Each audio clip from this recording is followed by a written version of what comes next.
Olá, pessoal. Olá, você que vai prestar essa prova da UAB agora, no domingo, dia 19 de novembro. Nós do Legale, toda a equipe, com o maior carinho, preparamos para você um resumo sobre processo civil para você arrasar nessa prova. Então, o que nós desejamos da família Legale para você é a sua aprovação nessa primeira fase da OAB. E nós, então, vamos falar de processo civil, de situações que se alteraram muito agora no Código de Processo Civil de 2015. Então, nós vamos abordar tanto a fase recursal, quanto a fase de execução de sentença. Então, vejam só, o que a gente precisa lembrar no dia da prova. Primeiro passo é estar seguro e, desejando do fundo do coração, passar nessa prova. E segundo, a gente tem que lembrar da matéria. Então, primeiro, calma, tranquilidade, fazer uma boa prova, dormir, né, ter uma boa noite de sono. E essa prova é sua, a aprovação vai ser sua. Passando a primeira fase, nos vemos na segunda fase e até mesmo, quem sabe, depois na pós-graduação. Vem para o Legale, vem. Então, olha só, o que a gente vai observar aí? A fase recursal alterou bastante, principalmente no que tange a questão dos prazos recursais. E teve até um ganho aí para a gente, ficou muito mais fácil lembrar dos prazos recursais. Então, quando a gente fala de prazo, nós temos aí poucas distinções. Então, olha só, os recursos cabíveis aqui na esfera processual civil são, então, vamos ver, o embargo de declaração,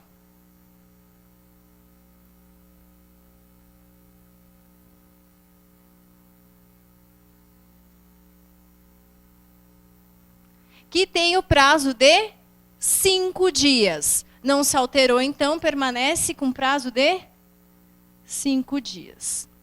Muito bem.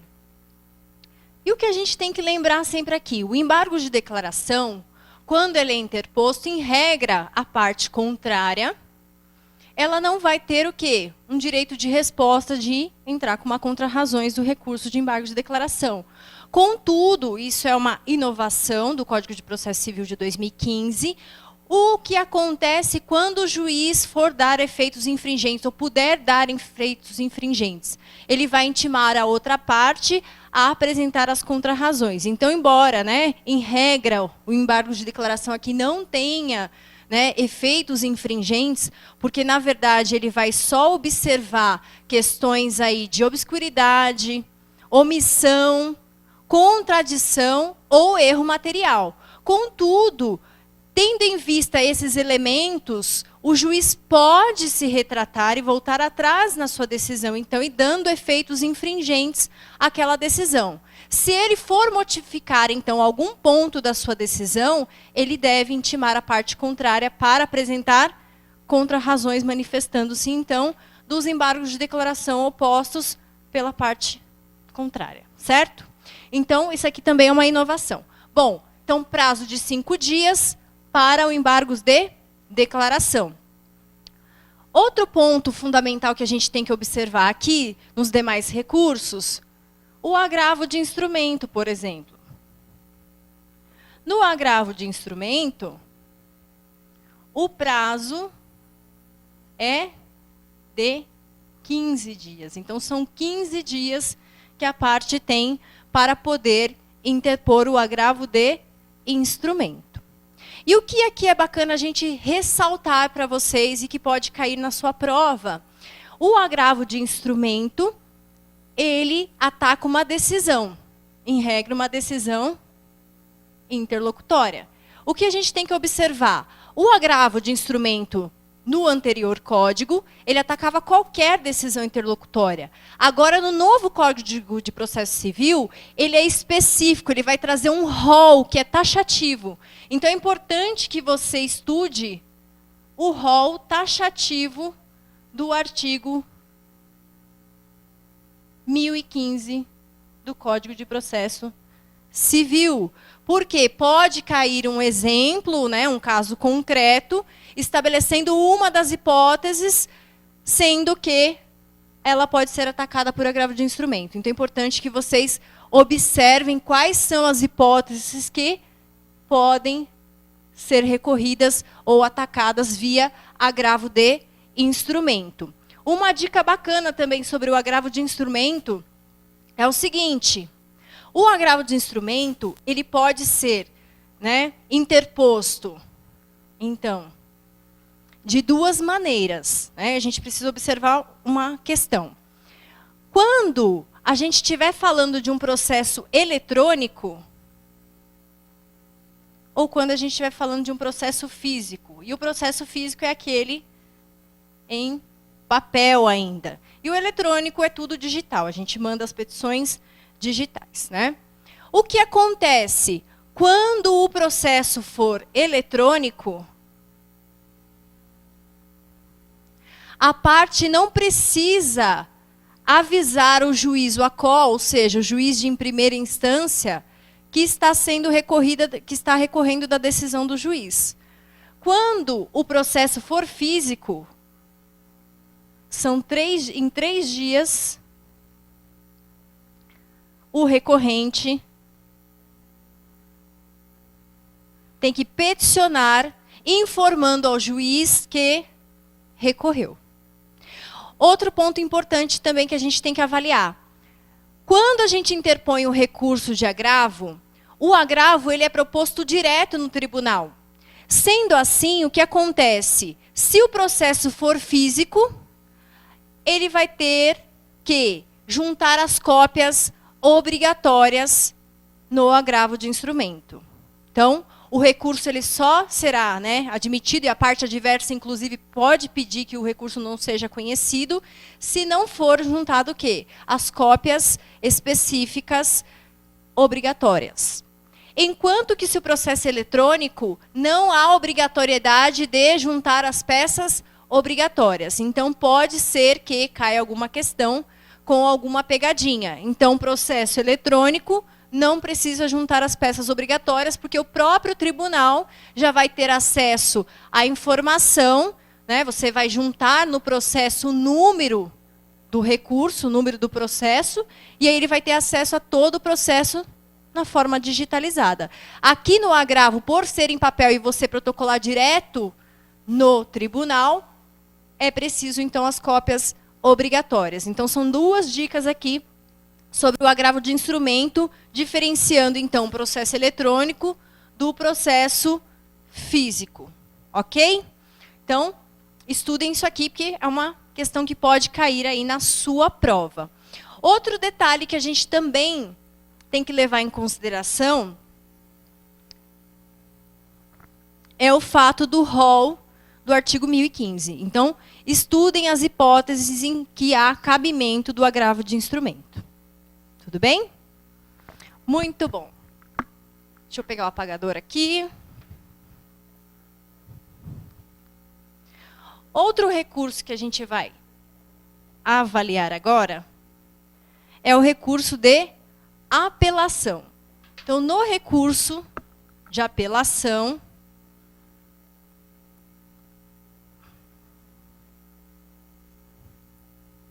o prazo também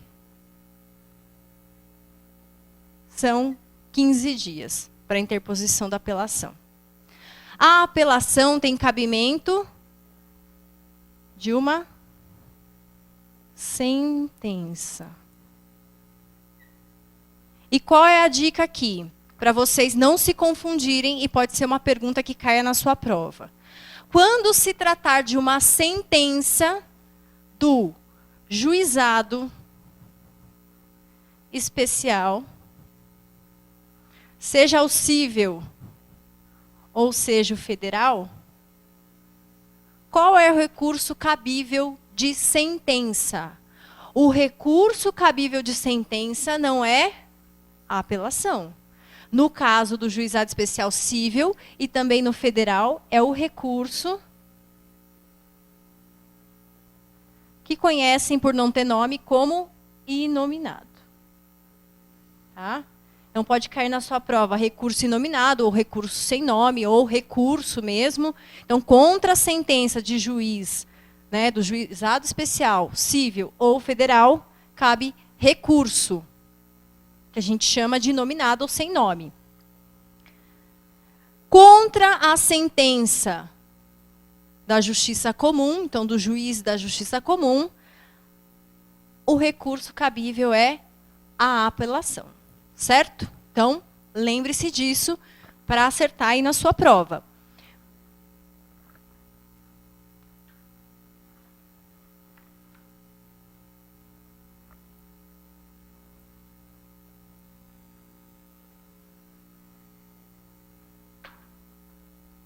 Agora a gente vai falar de um outro recurso,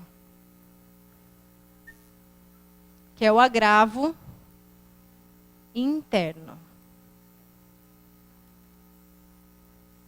O agravo interno também tem o prazo de 15 dias.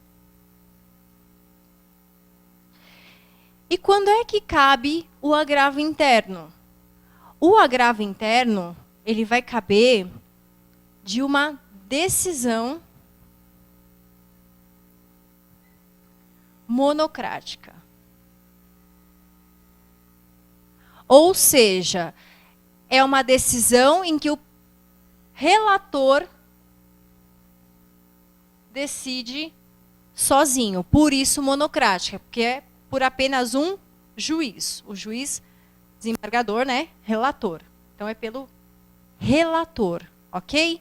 Então quando o relator ele decide sozinho, cabe o agravo interno, tá? Então fica a dica aí para vocês. Observou que, né, julgou o juiz sozinho, é porque é uma sentença, né? Porque é uma decisão, desculpa, porque é uma decisão por um único juiz, pelo relator. Ou o relator julgou sozinho, alguma coisa nesse sentido vai vir na sua prova. Então, dessa decisão, para que a decisão, o recurso, vá ser apreciado por um colegiado de juízes, é necessário fazer o agravo interno, para que esse processo seja colocado em pauta, né, colocado em mesa, para julgamento, então, por um colegiado. Tudo bem?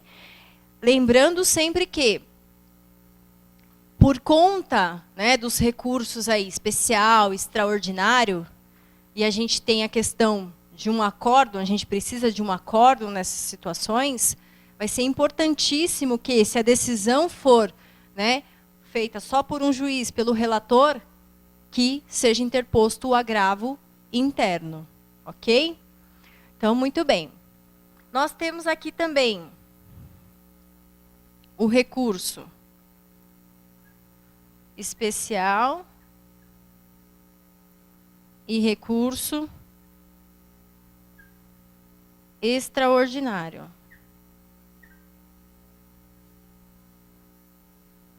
Em ambos os casos, o prazo recursal é de 15 dias. O cabimento desses dois recursos é muito parecido. Eles também cabem de um acórdão.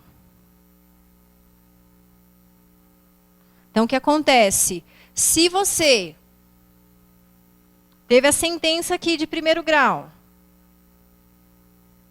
e aí veio, pelo inconformismo, né, dessa decisão, apelou dessa decisão, a outra parte foi intimada para apresentar contra-razões,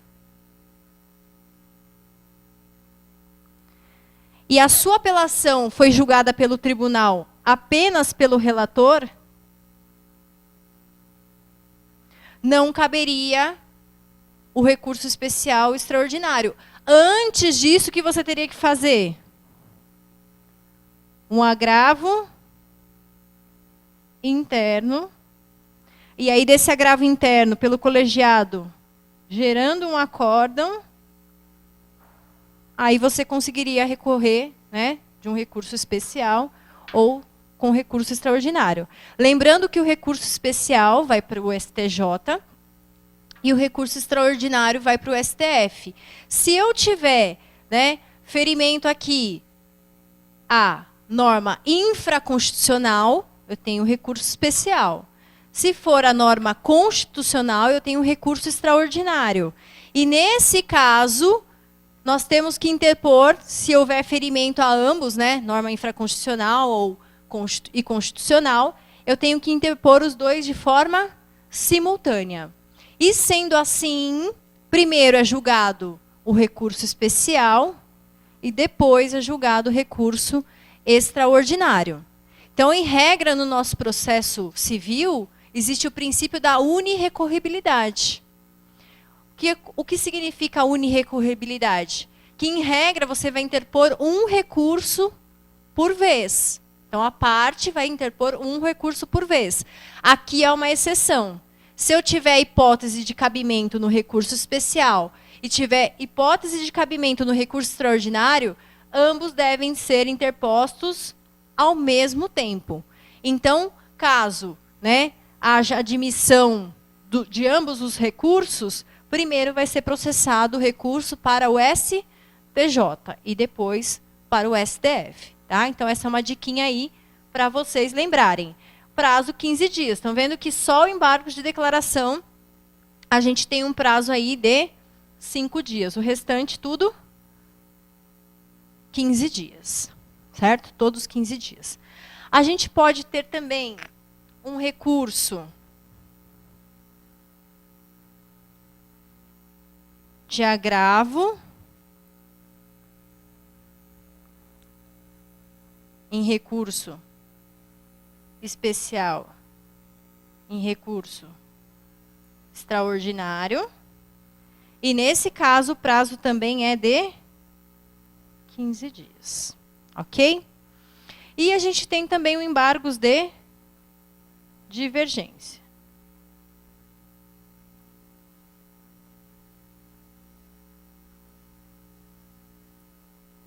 Que também são 15 dias. Então, vejam que a gente tem uma unificação aqui, praticamente, dos prazos recursais. A maioria dos recursos, 15 dias, e aqui, exceção do embargo de declaração, que são 5 dias. Né? E lembrando também que o recurso contra a sentença lá do Juizado Especial Civil ou do Juizado Especial Federal, o prazo deste recurso são 10 dias. Então, só para vocês não confundirem e lembrarem essa dica, então, Juizado Especial Civil, Juizado Especial Federal, o recurso, que a gente falou que é o recurso inominado, o prazo legal são 10 dias. E aí a gente tem a diferença aqui processual do embargo de declaração, que são 5 dias. E os demais recursos, 15 dias. Ok? E aí a gente consegue memorizar essa questão.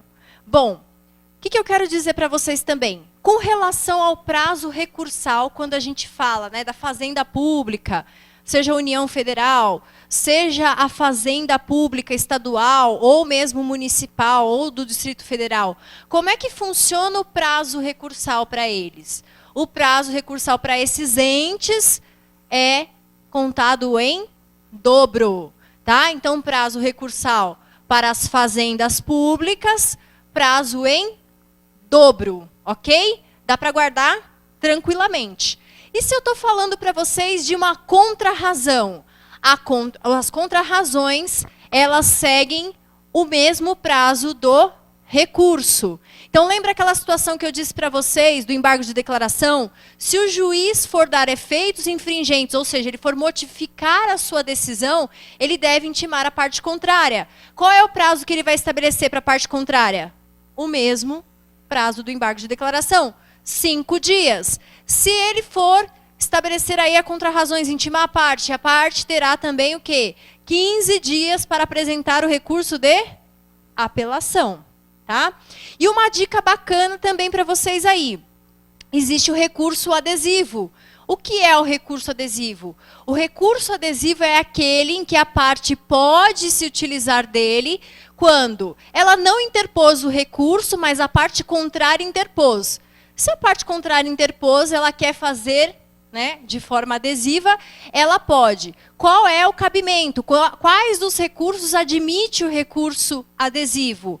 A apelação admite, o recurso extraordinário e o recurso especial. Tá? Em recurso adesivo, então, admitido na apelação, admitido também no recurso extraordinário e no recurso especial. Vejam que somente cabe o recurso adesivo nessas hipóteses, então, ok? Muito bem. Uma coisa também que eu quero falar com você a respeito do recurso, que acredito que caia pela modificação aí do novo Código de Processo Civil de 2015. A gente fala novo código, né? Mas a gente já está em 2017 e ele é de 2015. É porque ainda está muito recente. Mas o que acontece? O recurso de ofício ou remessa necessária são situações em que, mesmo que a Fazenda Pública não queira recorrer de uma decisão, é remetido ao tribunal para reexame da matéria. Então, o que é o recurso necessário? Tendo em vista direitos aí relativos à Fazenda Pública, o processo, o próprio juiz pode enviar, né, ao tribunal para reexame da matéria, ou mesmo o juiz não enviando, o próprio tribunal pode avocar o processo para fazer o reexame necessário. Mas a gente tem que lembrar o seguinte, só é cabível em algumas hipóteses. Então vamos lá, a gente precisa entender isso aí que pode cair também. Então quando a gente fala de reexame necessário, ou remessa necessária, ou recurso de ofício, em quais hipóteses, então, que ela é cabível? E aí é bacana a gente se preparar, porque pode cair. Então, olha só. Quando a gente estiver falando de remessa necessária, então a gente está falando da Fazenda Pública, ou das suas autarquias, ou mesmo de fundações públicas relativas a esses entes. Então, a gente tem o quê? A União Federal. Nós temos os estados e o Distrito Federal. Nós temos os municípios, e aqui a gente vai destacar os municípios capitais e os municípios comuns. Para esses entes, tá? E leiam que para todos esses aqui que eu falei, também para as suas autarquias e fundações públicas, se aplica o mesmo, ok? Então, olha só, quando se tratar da União Federal, quais são os processos que serão obrigatoriamente, né, enviados em reexame necessário? No caso da União Federal e das suas autarquias e fundações, processos com condenação acima de 1.000 salários mínimos. Então, que supere, se for igual ou inferior, não é enviado para o recurso de ofício, reexame necessário, assim como queira dizer. Os estados e o Distrito Federal serão enviados, então, para reexame necessário acima de 500 salários mínimos. Aqui nós destacamos os municípios capitais e os comuns, então a gente precisa apenas diferenciar. Quais são os municípios capitais? São aqueles que são capitais de estados. Então, por exemplo, São Paulo. A capital do estado é a cidade de São Paulo. Então, o município de São Paulo, por ser um município capital, ele vai se englobar aqui. E para ele também vai ser acima de 500 salários mínimos. Então, por exemplo, um outro município capital, Rio de Janeiro. A capital do Rio de Janeiro é o Rio de Janeiro. O município do Rio de Janeiro, então, se enquadra aqui. Município capital acima de 500 salários mínimos. Agora, se eu falar de uma cidade que não seja, um município que não seja capital, então, por exemplo, Osasco, né, aqui em São Paulo. não é capital. Então, para ele, acima de 100 salários mínimos. Tá? Então, nessas situações, há reexame necessário. Acima de 1.000 salários mínimos para a União Federal, acima de 500 salários mínimos para os estados e Distrito Federal. O mesmo se aplica aos municípios capitais também, acima de 500 salários mínimos. E para os municípios comuns, acima de 100 salários mínimos, haverá, então, a remessa extraordinária. Certo? Então, nessas situações, haverá a remessa do processo ao tribunal. Mesmo que não haja recurso da parte, né, da Fazenda Pública, por parte da Fazenda Pública. Certo? Então, essa diquinha aqui para vocês também, eu acho que é valiosa, que pode cair na prova de vocês. Certo? Muito bem.